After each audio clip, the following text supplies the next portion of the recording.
In police interviews, you look at how the subject's answers match the detective's questions. Does the subject answer directly, or is the subject trying to counter objections for self-serving reasons? We look for unprovoked statements, language that's unnecessary, but obviously important to the subject. Let's hear what Nichol says. But before we do, if you like this type of content, please hit the like button and subscribe. Is there any particular messages that would help me so I don't have to look at, because whatever's on your phone, I don't know how long we're going to get back to, but let's say is there a particular date or time or message that stands out to you that would be relative to, specifically to the investigation into this case, that might assist me in understanding why something like this could have occurred?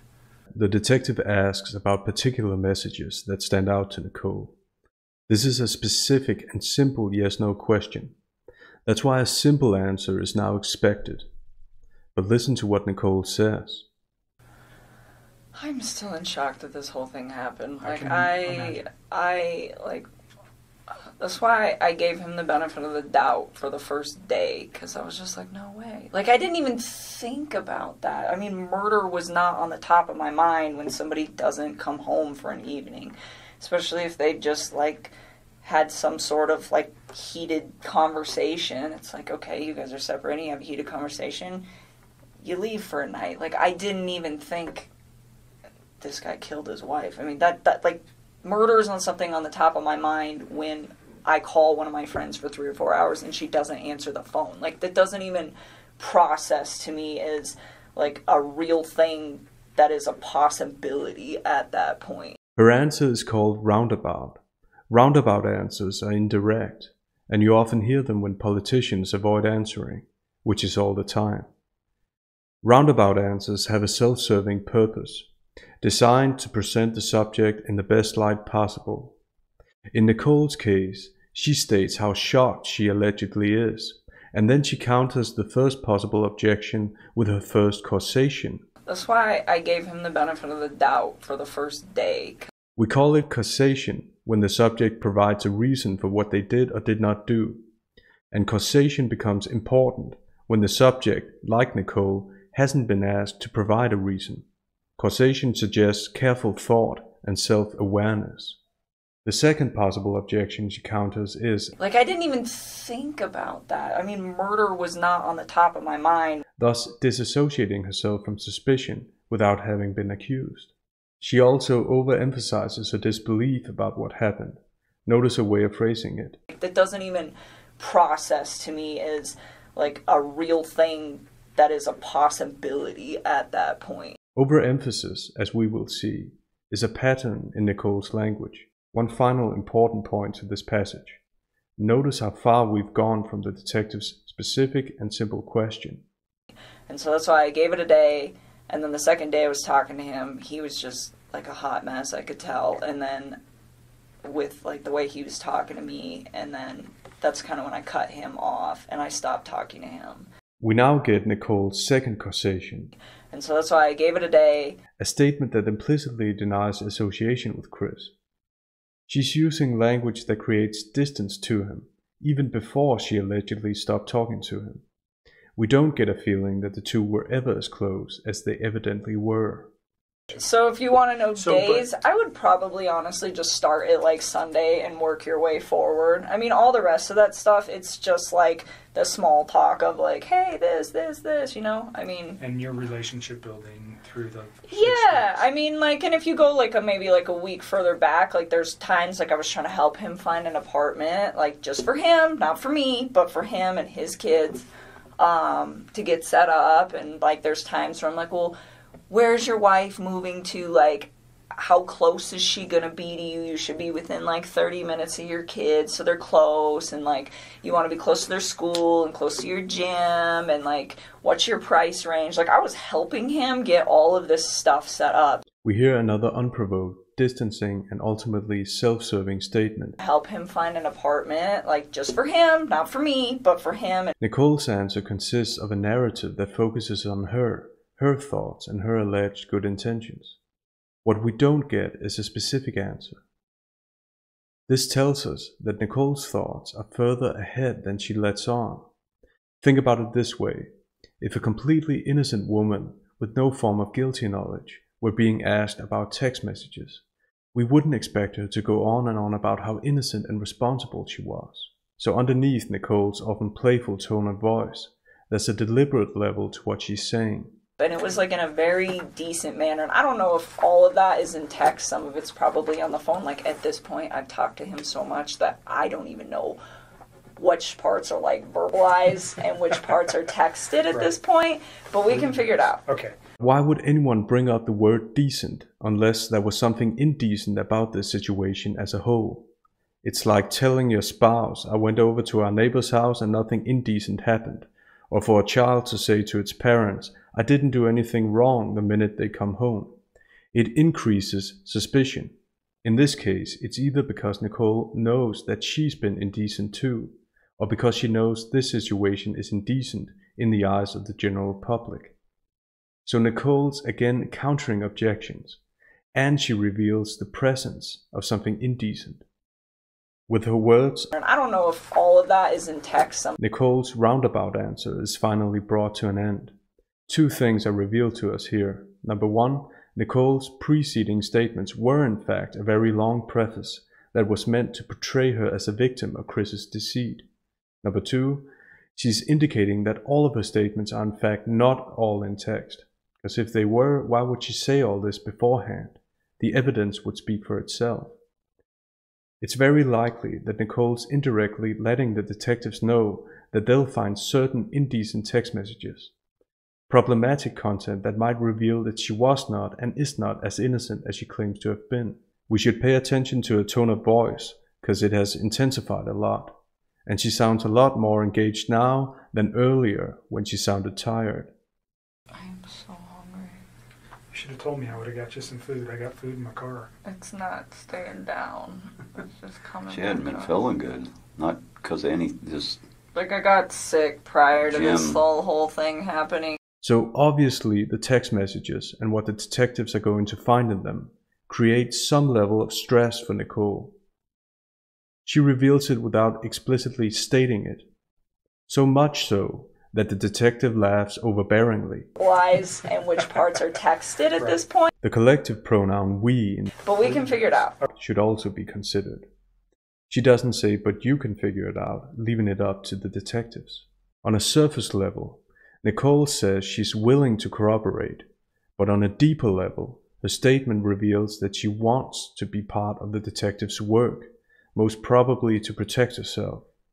Because why would there even be something to figure out? Don't the text messages speak for themselves? Implicitly, she's letting the detectives know that some of the text messages won't be simple and innocent looking. In the following, the detective asked Nichole about Chris's family trip to North Carolina. So he goes there. You said it was like the last week of July? I think so. I think it was like one of the last days of July. I'm almost positive. I think it was a weekday. Okay. Yeah, I flew out there, and I thought I had, like, convinced him to, like, try to make peace with her. And I was like, if you guys work on this, like, I'm out. Because what's the point? Like, I'm not trying to be with somebody that's in another relationship, which I know that sounds silly given the whole relationship that we had in the first place, but I really was under the impression that they were separating. I mean, it was like reiterated to me so many times that that's what I thought it was. And it made sense to me too because, like, he could pretty much call me whenever he wanted. Like, I was the one that would tell him, like, hey, when your kids are awake, you need to spend time with your kids. Like, do that. Nichole continues her narrative as the reasonable and responsible part in her relationship with Chris, and as someone who, like Shanann, was deceived by him. But she's also overplaying this part. It's interesting that she tells the detective that she knows it sounds silly considering the relationship she and Chris had in the first place. This reveals to us that she might not consider herself to have been as rational as she portrays herself in the narratives that she's constructed so far. And she's countering a possible objection to a statement by associating with normality, with what the general public would say. The act of countering objections is an act of mimicking what someone else would say, and suggests a deliberate level in Nichole's thinking, a prominent self-awareness, even though she sounds very intuitive. At first glance, it's a clever move, but it can also be revealing. Implicitly, it reveals that you do know which actions were right and which actions were wrong. Nichole's using vivid language to make her points, in this case, direct quotes. This kind of language has the ability to draw the hearer into the narrative and underline the supposed truthfulness of it. However, we can't fact-check Nichole's face-to-face conversations with Chris. So vivid language, even though it might sound convincing, is not necessarily accurate. In many situations, it's applied because the subject is nervous and wants to overemphasize certain points out of self-interest. I know we were talking about North Carolina. Go back to North Carolina. So, North Carolina. So, he still made very frequent communication with me when he was out there. And at one point, he told me that they sat down and they talked about it. And he told her that he wanted to either fix things or like to try to fix things, and if she didn't want to fix them, then they needed to like move forward with the separation and like actually file for a divorce at this point was the impression that I got from this, and was what he told me. And so Nichole's playing the part of the innocent victim right down to a grammatical level. So he still made very frequent communication with me. Chris is the subject here. Nichol doesn't include herself by saying we communicated. We notice her way of phrasing it. Was the impression that I got from this, and was what he told me. And so she's playing the part of a spectator, as if she only had and only has the information that Chris told her. You need to start looking for a new place to live. And I'm like, where do you want to live? And I was really trying to help him out. I'm like, do you want to get a house?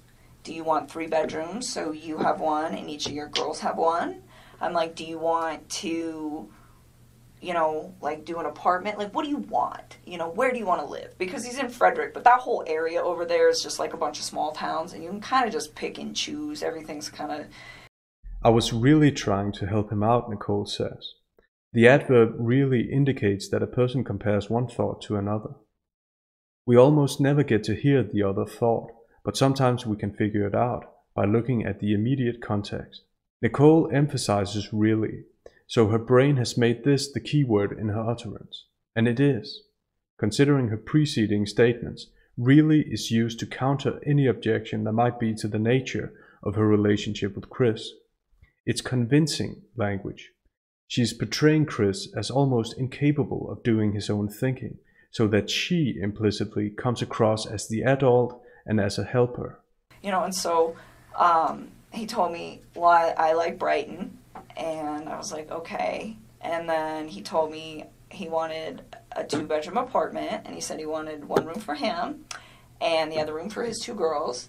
And I thought it was kind of cute. Like, I remember telling him, I was like, yeah, me and my sister had bunk beds, like, at my dad's house. And I was like, when we were little girls, and me and my sister were the same age apart as him and as his 2 daughters, you know. So I told him, I was like, they're gonna love it. I was like, they might be like stuck in 1 room together. I was like, but they'll become like best buddies.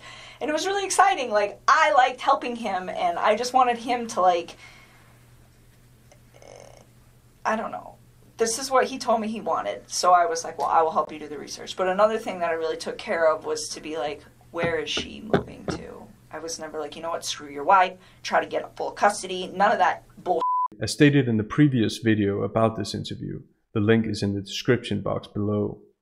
Nichole's behavior is very forthcoming, but right here, her behavior makes her sound insensitive. We know how things ended for the 2 daughters, so it's unexpected that she laughs while talking about how cute the room situation was. Furthermore, Nichol seems to remember exact words whenever they reiterate her alleged role as the helper. You often observe this pattern in police interviews. The subject shows clear and sometimes polished or fake memory about the conversations that present them in a positive way.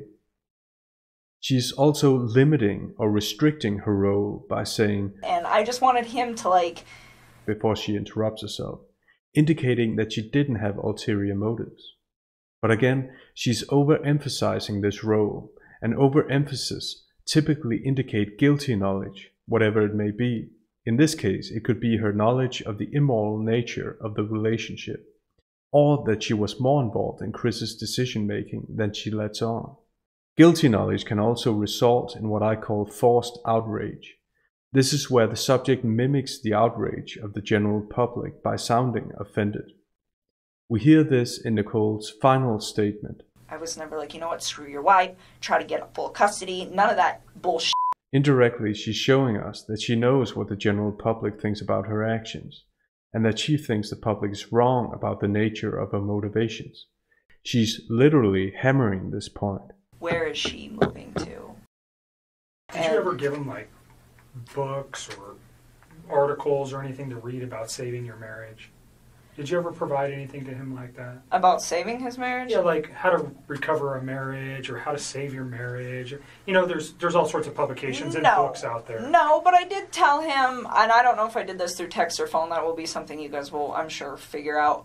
One tactic that is very common in police interviews is for the subject to get the detective to repeat a question, even though the question's clear. This is done to gain time. Time to figure out how to answer in the most self-protective way. I will argue that this is the case here, because there's nothing unclear or ambiguous about the question. As we've seen in almost all of Nichole's statements, she then spends most time explaining how she tried to help the situation rather than destroy it, even though, or maybe exactly because, her critics have said it's the other way around. But I told him a few times, like, I think that you should take the time to read some articles about what separation does to kids. You know, and I told him, I said, when my parents separated, we were literally like 3 and 5. We were almost the exact same age as these little girls. And I told him, I said, you know, I was so young when it happened that it didn't really have like a big negative effect on me because I was so small that I didn't really process it too well. I was like, but I do have cousins that their parents got divorced when they were like 10, 11, and I think that it hit them a little harder, you know, and he's like, oh, they'll be fine, you know, and I told him, I was like, even though they're small. Okay, so we got an additional 10 minutes of this interview covered. I'll see you in the next video.